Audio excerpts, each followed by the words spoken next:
ఒక్క మాటలో చెప్పాలంటే వైఎస్ రాజశేఖర రెడ్డి ఏం చెప్తారు? వైఎస్ రాజశేఖర రెడ్డి గారిని ఒక్కడే నేను పొగట్టం అనేది కాదు కదా సార్. అంటే వైఎస్ఆర్ అంటే ఏం చెప్తారు ఒక మాటలో చెప్పాలంటే? వైఎస్ఆర్ అంటే ఒక మాటలో అంటే దేవుడు సార్, అంతే. నారా చంద్రబాబు నాయుడు రాక్షసుడే. మళ్ళా ఎన్టీ రామారావు కూడా దేవుడే.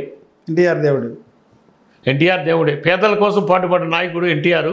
పేదల కోసం, రాష్ట్రం కోసం పేదలతో పాటు రాష్ట్రం కోసం బాగుపడిన నాయకుడు రాజశేఖర రెడ్డి గారు. అంటే పాటుపడిన వ్యక్తి, బాగుపడిన వ్యక్తి ఎవరు సార్? రాజశేఖర రెడ్డి బాగు చేసిన వ్యక్తి. రాష్ట్రాన్ని సంపద సృష్టించిందంటారు చూసారా. 2004 నుంచి 2009 వరకు ఈ రాష్ట్ర కంబైన్డ్ స్టేట్ సంపద అభివృద్ధి ఎట్లుందో మీరు చేయండి. చంద్రబాబు నాయుడు రింగ్ రోడ్డు వేయొచ్చు, ఎయిర్ ప్లేటు శంకుస్థాపన చేయొచ్చు, ఈ రెండే చేశాడు సార్. కానీ జగన్మోహన్ రెడ్డి, రాజశేఖర రెడ్డి గారే రింగ్ రోడ్డు నిర్మాణం ఆయన కాబట్టి అయింది. అది ప్లాన్ అటు మార్చిన ఆయన కాబట్టి అయింది. శంషాబాద్ ఎయిర్పోర్ట్ ఆయన టైంలోనే అయింది. ఈయన శంకుస్థాపన చేయొచ్చు. ఆ లేకపోతే సైబరాబాద్ నేను పెట్టించాను అంటాడుగా, సైబరాబాద్ శంకుస్థాపన చేసి జనార్దన్ రెడ్డి గారు. జనార్దన్ రెడ్డి మరి నాదేనా ఆయన చెప్పుకుంటే కుదిరిదా? చంద్రబాబు నాయుడు ఎప్పుడు ఎవరో కూడా ఇప్పుడు పోలవరం ఉంది సార్, పోలవరంలో నీళ్లు నేను తీసుకొచ్చాను లిఫ్ట్ ఇరిగేషన్ మీద అలా అని అంటాడు. అసలు పోలవరం కాలువలు తవ్వింది ఎవరు? వైఎస్ఆర్. ఎందుకు తవ్వాడు?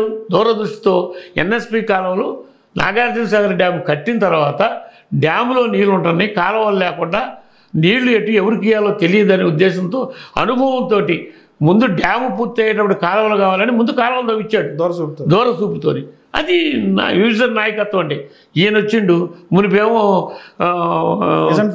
20 అంటాడు, ఇప్పుడేమో 44 అంటాడు. అసలు ఈ 5 ఏళ్ళు ఏం చేస్తారో చెప్పరా నాయన అంటే 44 విజిల్. 44 నువ్వు ఉంటావో లేదో తెలీదు, నేను ఉంటానో లేదో తెలీదు. దేవుడు ఎప్పుడు పిలిస్తే అప్పుడు పోయే మనుషులు మనం. నువ్వు 44 దాకా నీ 5 ఏళ్ళు ఒక ప్రణాళిక వేసుకుని నీ 5 ఏళ్ళు ఈ ప్రభుత్వంలో ఈ రాష్ట్రాన్ని ఆంధ్రప్రదేశ్ ఎట్లా అభివృద్ధి చేస్తో చేయండి కానీ. ఇద్దరు రాజధాని విషయంలో ఇద్దరు ముఖ్యమంత్రులది తప్పే. జగన్మోహన్ రెడ్డి, చంద్రబాబు ఇద్దరిది తప్పేనండి. ఆ రోజున మనం నాగార్జున యూనివర్సిటీ హ్యాండ్ ఓవర్ చేసుకొని నాగార్జున యూనివర్సిటీ తీసుకెళ్ళి అమరావతి అవతల భూములు ఉన్నాయి,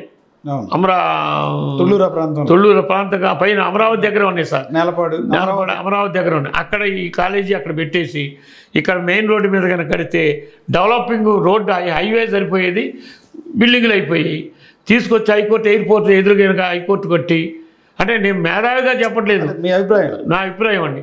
హైకోర్టు కడితే గుంటూరు నుంచి ఏలూరు వరకు ఒకటే సిటీ అయ్యేది సార్, ఒకే సిటీ అయ్యేది. ఎవడు దోసినట్టు వాళ్ళు చేస్తున్నారు. ఈయన ఇప్పుడు మళ్ళీ అమరావతి భ్రమరావతి అంటారు. ఇది మళ్ళీ భ్రమరావతి, అమరావతి లేదు, భ్రమరావతి లేదు సార్. వైఎస్ జగన్ అంటే ఏం చెప్తారు? Jagan is a daring hero. ఇప్పుడు సోనియా గాంధీని, ఇందిరాగాంధీని రాజశేఖర రెడ్డి గారు ఎంత గొప్ప నాయకుడైనా ఇందిరాగాంధీని హైకమాండింగ్ని ఎదిరిలా ఎప్పుడు కూడా.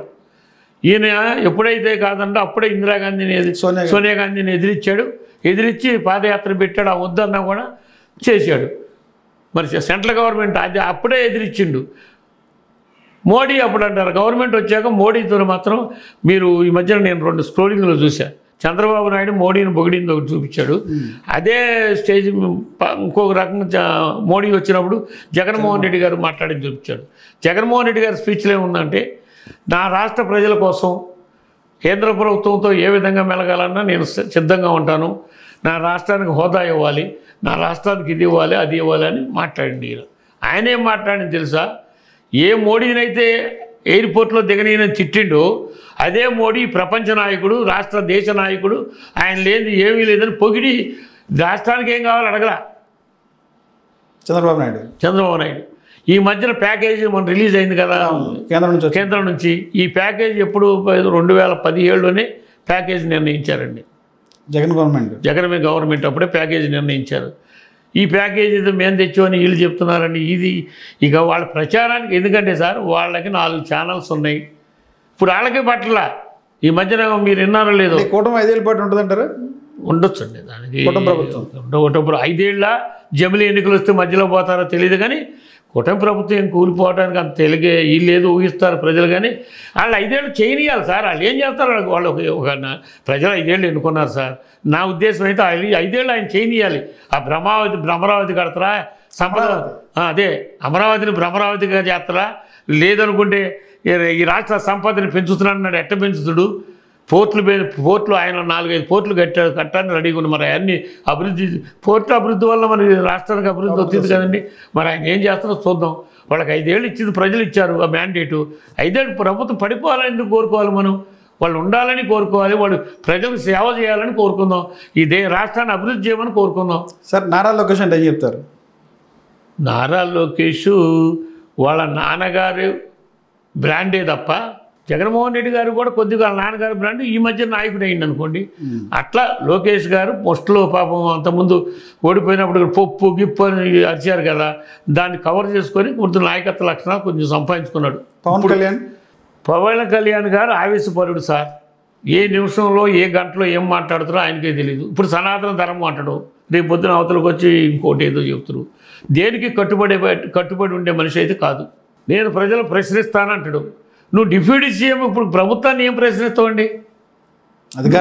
అధికారం అభివృద్ధి చేస్తున్నాను నేను ప్రశ్నిస్తానంటే ఎట్లా అండి? అది పవన్ కళ్యాణ్ కరెక్ట్ కాదు నా ఉద్దేశం. ఇంకా చిరంజీవి గారు, ఇంకా ఇవాళ పవన్ కళ్యాణ్ గారు ఉన్నారండి. అల్లు అర్జున్ గారు అరెస్ట్ చేసినప్పుడు పవన్ కళ్యాణ్ గారు ఏం మాట్లాడారండి?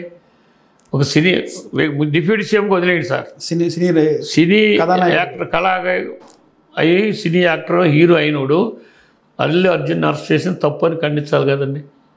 ఖండించలేదే అంటే నీ స్వార్థమేగా, స్వార్థమే అది. కేవలం అల్లు అర్జున్ అరెస్ట్ చేయడానికి కారణం ఏంటంటే ఆయన ఫ్రెండ్కి ఏదో నెల్లూరు కర్నూలులో ఎలక్షన్ క్యాంపెయిన్ వైఎస్ఆర్సీపీ తరఫున చేశాడు శిల్పారెడ్డి ఆయన ఫ్రెండ్కి. అది ఆయన చేసిన నేరం. ప్లస్ ఈ పుష్ప 2 వచ్చినప్పుడు హైదరాబాద్, నేను అక్కడే చూడలేదు కానీ పుష్ప సినిమా వాల్ పోస్టుల మీద ఫ్లెక్సీల మీద టర్నింగ్లు ఎక్కడో జగన్మోహన్ రెడ్డి బొమ్మలు కూడా వేశారంట. దానివల్ల కూడా కొంత ఎఫెక్టు అని దాని ప్రభావం కూడా ఉంటానే 4 రోజుల తర్వాత కదా సార్ అరెస్ట్, వారం తర్వాత కదా అరెస్ట్ చేసింది. అరెస్ట్ చేయాలి ఏదో దుర్దేశం ఉందని వచ్చా. ఇప్పుడు రేవంత్ రెడ్డి సొంతంగా చేశారనుకున్నారు మీరు? చంద్రబాబు నాయుడు చెబితేనే రేవంత్ రెడ్డి ఆయన అరెస్ట్ చేసింది అంతే. దీని వెనక చంద్రబాబు ఉన్నారంట అంతే, 100% పక్కా. మీరు నో డౌట్ దాని మీద. లాస్ట్ రేవంత్ రెడ్డికి అంత దమ్ము ఆడిందండి. ఆడేదో మాటలు మాట్లాడంత దమ్ము అడిగే దాని తెలుగుదేశం చంద్రబాబు ఏం చెబితే అది చేస్తారు అంతే. సార్ లాస్ట్గా చెప్పండి, భవిష్యత్తులో వైసీపీ పార్టీ ఉంటుందంటారు? 100% సార్. రాబోయే పరిపాలన మాదే, మీదే. అది 11 ఇప్పుడు 22 వచ్చేసి 164కి వచ్చిండు. మేము 11 71కి వస్తాం, 171 అంతే.